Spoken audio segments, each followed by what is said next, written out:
अस्सलाम वालेकुम दोस्तों, मेरा नाम है अमार अली और आप सबको आपके अपने यूट्यूब चैनल अमेजिंग इन्फॉर्मेशन में खुशामदीद कहता हूँ। तो आज के इस वीडियो में मैं आपको कुदरत में मौजूद कुछ ऐसे मकामात के बारे में बताऊँगा जिनको पहली बार देख इंसान को अपनी खुद की आंखों पर यकीन नहीं आता और इंसान एक पल के लिए सोचने पर मजबूर हो जाता है। इससे पहले कि मैं आपको इन खूबसूरत मकामात की सैर कराऊँ, तो जो लोग मेरे चैनल अमेजिंग इन्फॉर्मेशन की वीडियो पहली बार देख रहे हैं और उन्होंने अभी तक मेरे चैनल को सब्सक्राइब नहीं किया, तो लाजमी से मेरे चैनल को सब्सक्राइब कर लें। इससे मेरी फ्यूचर में अपलोड होने वाली हर न्यू वीडियो का नोटिफिकेशन आपको बर वक्त मिलता रहेगा। तो चले शुरू करते हैं अपना काउंटडाउन।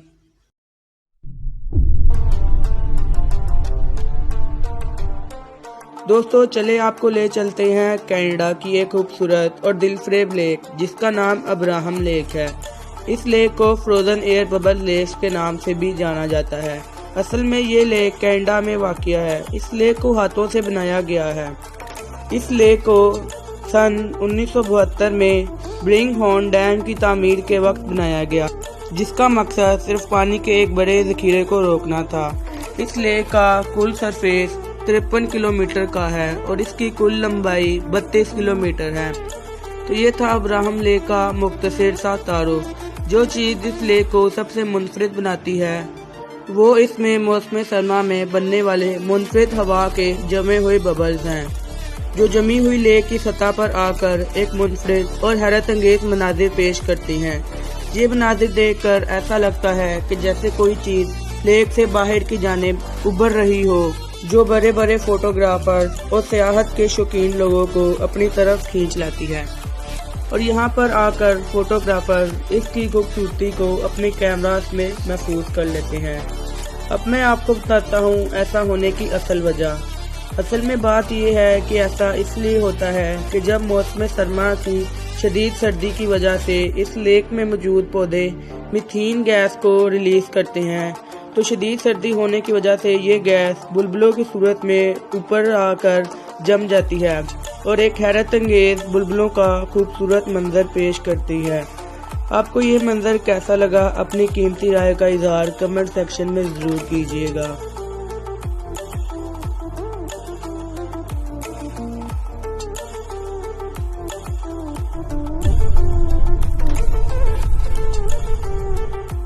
Waves of Arizona. दोस्तों हमारी लिस्ट में छठे नंबर पर एक बहुत खूबसूरत और दिलकश मकाम है। ये मकाम खूबसूरत तो है ही, मगर साथ ही साथ सर चकरा देने वाला भी है। दोस्तों ये है वेव्स ऑफ एरिज़ोना। ये मकाम यूनाइटेड स्टेट की एक स्टेट एरिज़ोना में यूटा बॉर्डर के करीब वाक़िया है। दोस्तों ये कुदरती वेव्स इंसान पहली बार देखने पर हैरत से दो चार हो जाता है। ये वेव्स एरिज़ोना के तपते इलाकों में पाई जाती हैं। ये एक बहुत ही खूबसूरत जगह है। सियाहत के शौकीन शख्स ने अगर इस जगह को नहीं देखा तो उन्होंने कुछ भी नहीं देखा। ये वेव्स बहुत पुराने पत्थरों पर बनी हुई हैं। इस जगह पर हाइकर्स और फोटोग्राफर्स रोजाना की बुनियाद पर इस जगह को विजिट करते हैं और नेचर की ब्यूटी को एक्सप्लोर करते हैं। इन वेव्स की बुलंदी 5225 फीट तक है। इन वेव्स के दो सबसे बड़े चट्टान हैं, जिनमें से एक की लंबाई 62 फुट और चौड़ाई 188 फुट है, जबकि दूसरे की लंबाई 7 फुट और चौड़ाई 52 फुट है, जिन पर ये वेव सबसे ज्यादा बनी हुई हैं।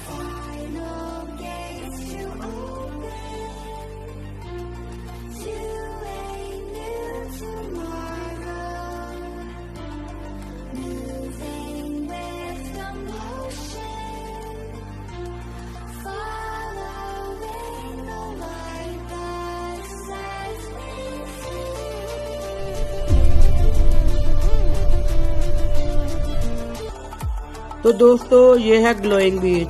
इस बीच को जो शख्स भी रात के वक्त देखता है उसके मुंह में से सिर्फ एक ही लफ्ज निकलता है, अमेजिंग।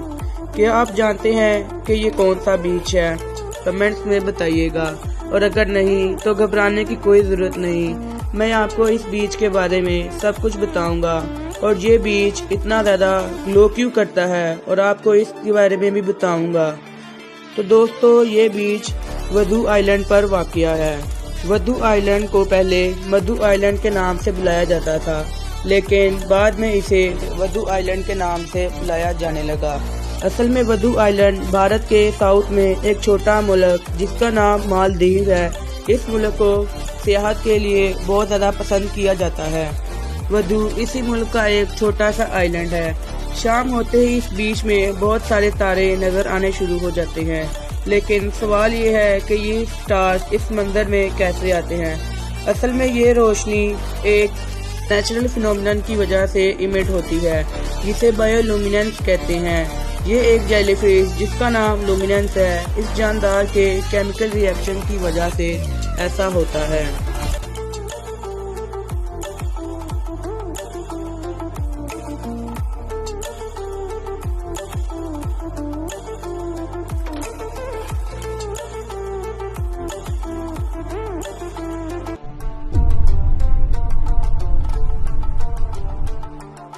Rainbow trees. यकीनन आप सब ने रेनबो के बारे में तो ज़रूर सुना होगा और शायद कभी आपको इत्तेफाक से इसे देखने का भी मौका मिला हो, लेकिन क्या आपने कभी रेनबो ट्रीज को देखा है? असल में इस ट्री का असल नाम यूकलिप्टस डिग्लुप्ता है। इस दरख्त को कई सारे नामों से जाना जाता है। इसे रेनबो यूकलिप्टस, रेन ट्री, नांदो गम और रेनबो गम के नामों से बुलाया जाता है। ये दरख्त लंबे और ऊंचे दरख्तों की एक खास किस्म है। ये दरख्त फिलिपाइंस, इंडोनेशिया और जिन्वा में के रेन फॉरेस्ट में उगता है। यूकलिप्टस डिग्लुप्ता एक तेजी से उगने वाला दरख्त है, जिसकी ऊंचाई ज्यादा से ज्यादा 8 से 75 फुट तक हो सकती है और यह चौड़ाई में 4 मीटर तक बड़े हो सकते हैं। इनके पत्तों का डायमीटर 13 मीटर तक हो सकता है। इसको इसके मुनफरिद रंगों की वजह से काबिल जिक्र करार दिया जाता है।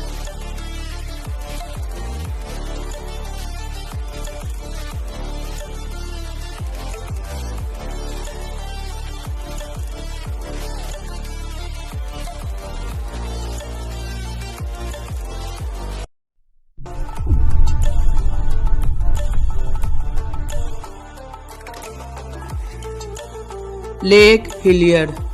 दोस्तों, हमारी लिस्ट में तीसरे नंबर पर भी एक मुनफरिद और काबिल जिक्र लेक है। इस लेक का नाम लेक हिलियर है।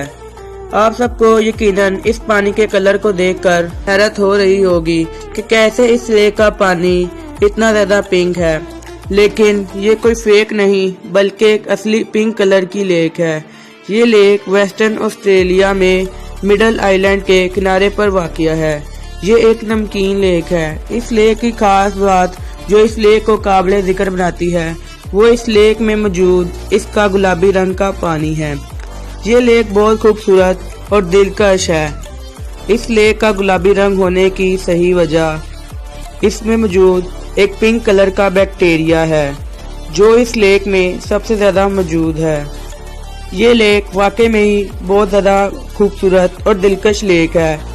इस लेक का पानी इतना ज्यादा पिंक होता है कि अगर आप इसके पानी को एक अलग बोतल में भी भरकर रख दें तो ये पानी फिर भी अपना रंग नहीं बदलता और पिंक कलर का ही रहता है। और अगर इसमें साफ पानी को शामिल किया जाए तो वो भी नेचुरली पिंक कलर का हो जाता है। इस लेक के पानी से इंसानी जिल्द को कोई नुकसान भी नहीं पहुंचता और हजारों की तादाद में लोग इस लेक में रोज स्विम और एंजॉय करने को आते हैं। इस लेक की कुल लेंथ 2000 फीट और विड्थ इसकी 820 फुट है। ये लेक वाकई में ही बहुत खूबसूरत है।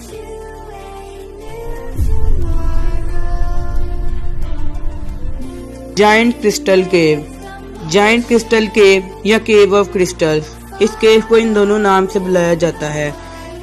जैसे कि आपको इस केव के नाम से ही अंदाजा हो रहा है कि ये एक मकबूल और कीमती गार है। ये गार कीमती पत्थरों से भरी हुई है। इस गार को अप्रैल सन 2000 में दो भाइयों जिनका नाम जॉन और पेड्रो स्नैचिस था, उन्होंने ढूंढा। ये गार मैक्सिको की एक स्टेट चिहुआहुआ में एक पेनोस नाम की माइनिंग कंपनी ने एक माइन में खुदाई करते वक्त इस गार को सडनली दरियाफ्त किया।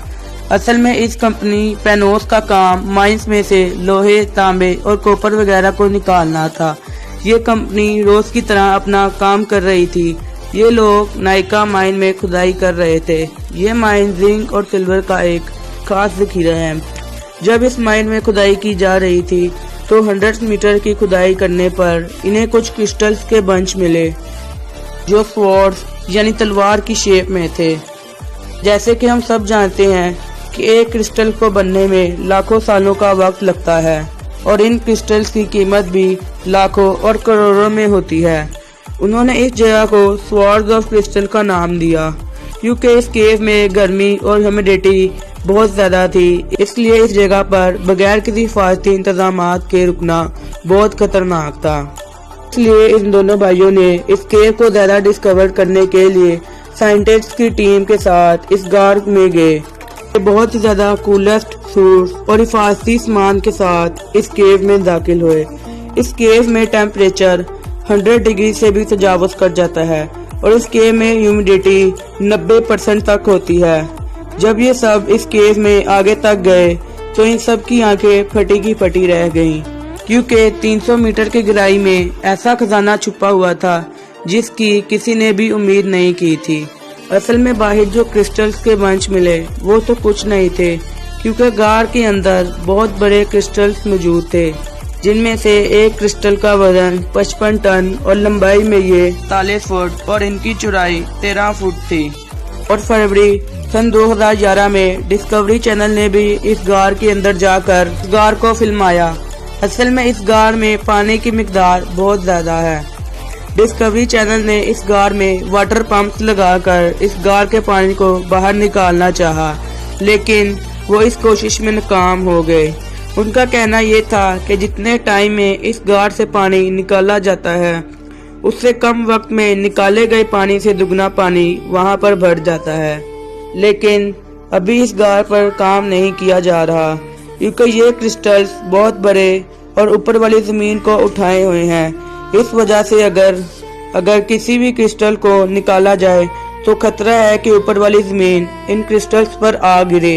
इनसे इन क्रिस्टल्स के टूटने का भी खतरा है और इसी डर की वजह से और उस वक्त की इतनी ज्यादा हाई टेक्नोलॉजी ना होने की वजह से इस गार पर 2012 से काम बंद है। लेकिन उम्मीद है कि जदीद दौर में जदीद टेक्नोलॉजी के जरिए इस गार में दोबारा काम शुरू होगा और गार में मौजूद तमाम हकाइक मंजर आम पर आ सकेंगे, क्योंकि ये गुमान करना भी गलत नहीं कि इस गार के अंदर बेशकीमती हीरे जवाहरात और ऐसे मकबूल पत्थर होंगे जिनका तसव्वुर करना भी मुश्किल है।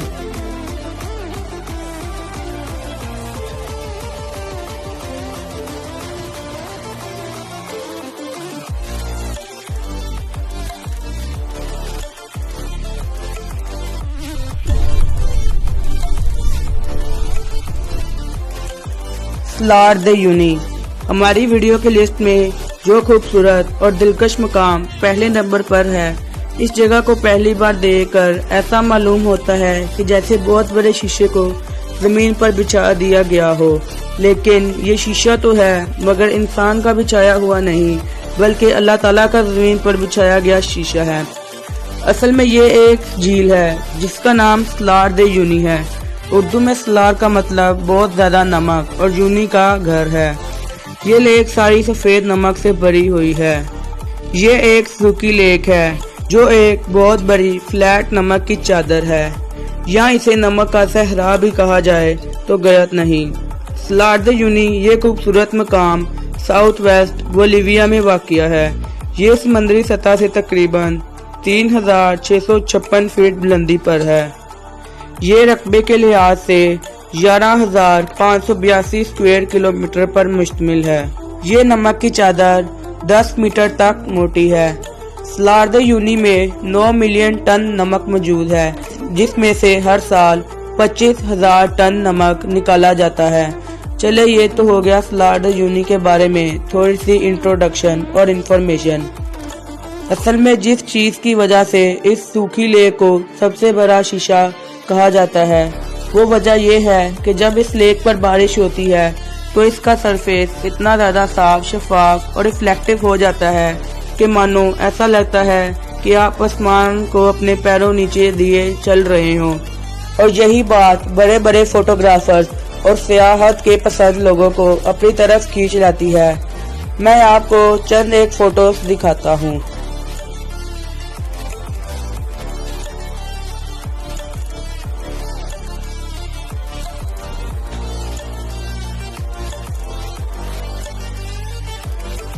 सलार्द यूनी पर बनाए गए होटल्स भी बहुत खूबसूरत है। इन होटल्स को पूरा नमक से बनाया गया है। इन होटल्स को नमक के बड़े बड़े ब्लॉक्स काट कर बनाया गया है। इन होटल्स में मौजूद दीवारें, बेड, सोफे, हर चीज को नमक से बनाया गया है।